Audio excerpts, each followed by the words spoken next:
వీరరాఘవరెడ్డి అనే పేరు ఇప్పుడు ప్రస్తుతం బాగా ట్రెండింగ్ అండ్ వైరల్లో ఉంది. చిలుకూరి బాలాజీ ప్రధాన అర్చకులు రంగరాజన్ గారి మీద దాడి చేశారు, అటాక్ చేశారు, చంపబోయారు అనే ఆరోపణలో ఆయన పేరు బాగా వైరల్ అయింది.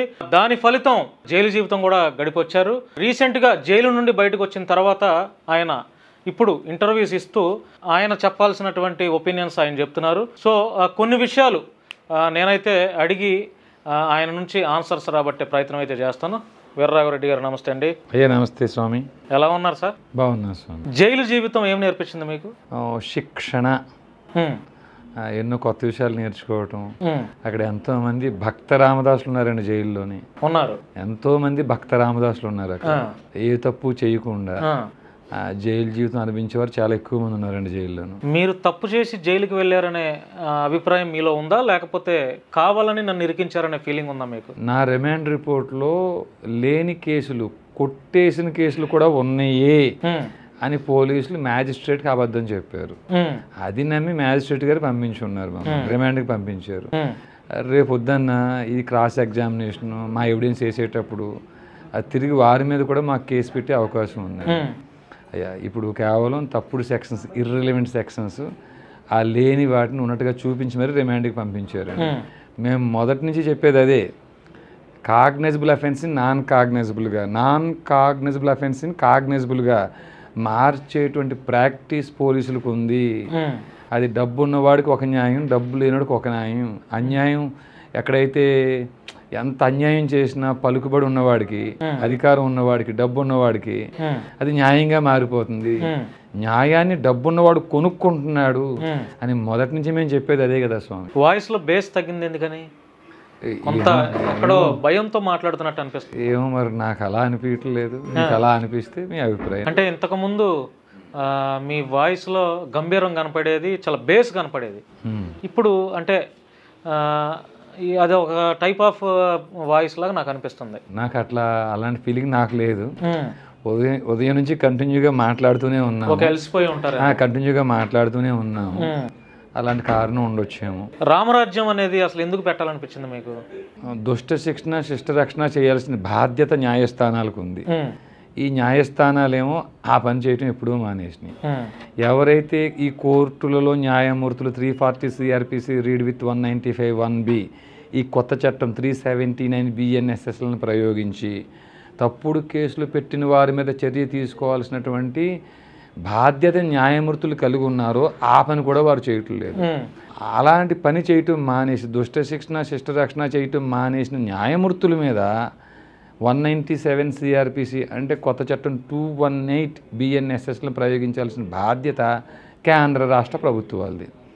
ఇప్పటిదాకా భారతదేశ చరిత్రలో స్వాతంత్రం వచ్చినప్పటి నుంచి ఇప్పటిదాకా ఏ కేంద్ర రాష్ట్ర ప్రభుత్వాలు ఈ సెక్షన్స్ని ప్రయోగించి న్యాయమూర్తుల మీద చర్య తీసుకోలేదు.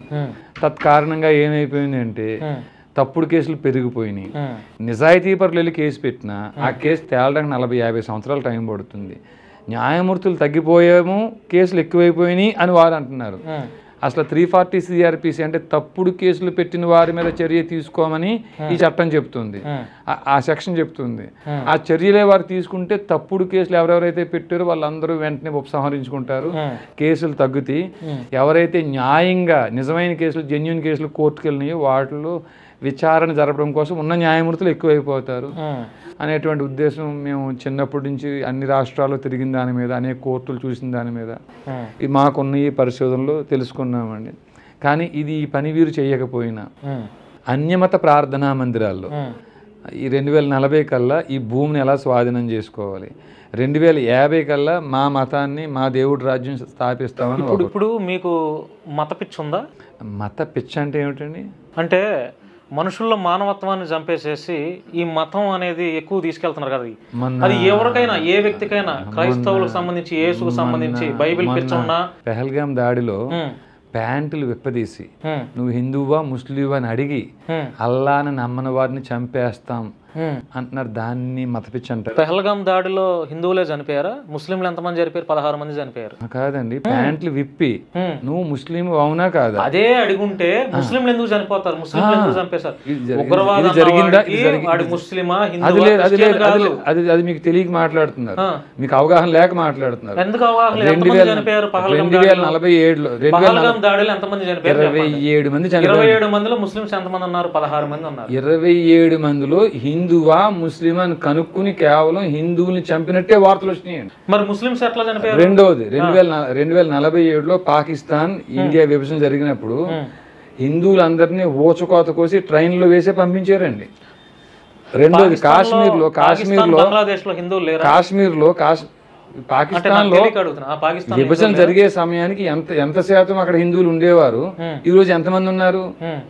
అసలు ఆ పవిత్ర గ్రంథంగా చెప్పబడుతున్న ఖురాన్లో ఈ పదం ఉందా లేదా? అల్లానే నమ్మకపోతే వారిని చంపేయండి అనే పదాలు దాంట్లో ఉన్నాయా లేవా? ఇవి మేము చెబుతున్నామా? కాశ్మీర్లో కాశ్మీరీ ఫైల్స్ అని సినిమా వచ్చింది, సినిమా పక్కన పెట్టండి.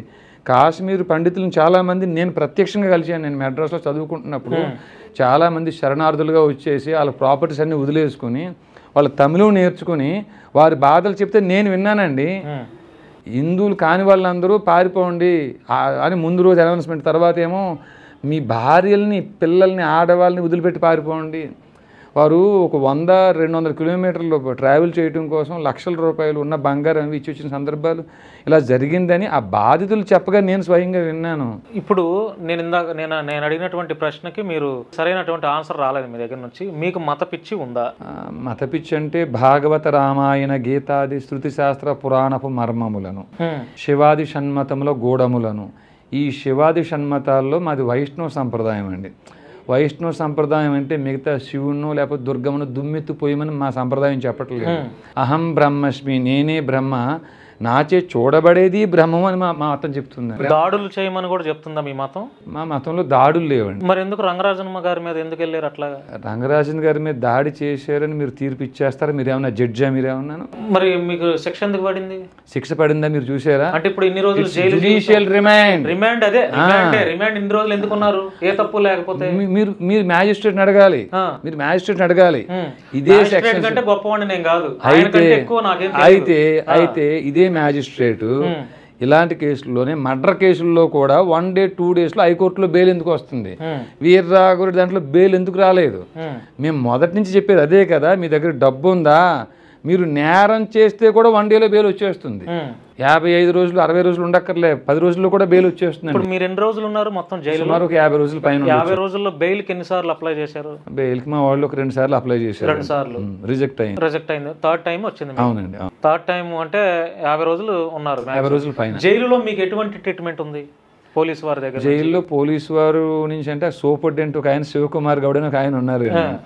ఆయన మీ దేవురని అడిగారండి. ఆయన మాది తూర్పుగోదావరి జిల్లా, ఆంధ్రప్రదేశ్, కొప్పవరం గ్రామం అని చెప్పాను. మీ ఆంధ్ర వాళ్ళు అందరూ దొంగలే, మీ ఆంధ్ర వాళ్ళు అందరూ వెధవులే, దోచుకోవడానికి సరిపోలేదు, మీ ఆంధ్ర వాళ్ళకి ఇంకా ఎందుకు వస్తారు మా తెలంగాణ? కామెడీగా అన్నాడు ఆయన. కామెడీగా కాదు, ఆయన సీరియస్గా అన్నారని అనుకుంటున్నాను నేను. ఆయనకి బహుశా అవగాహన లేదేమో. ఆయన మాట్లాడుతున్న భాష పేరు తెలుగు కాదు, ఆంధ్రము అనే సత్యం ఆయనకి తెలియక ఆ మాట అన్నారేమో. ఆయన అజ్ఞానం ఏమో అనుకుంటున్నానండి. మనం మాట్లాడే భాష పేరు తెలుగు కాదు, ఆంధ్రము అనే విషయం తెలియక అన్నారు అనుకుంటున్నాను.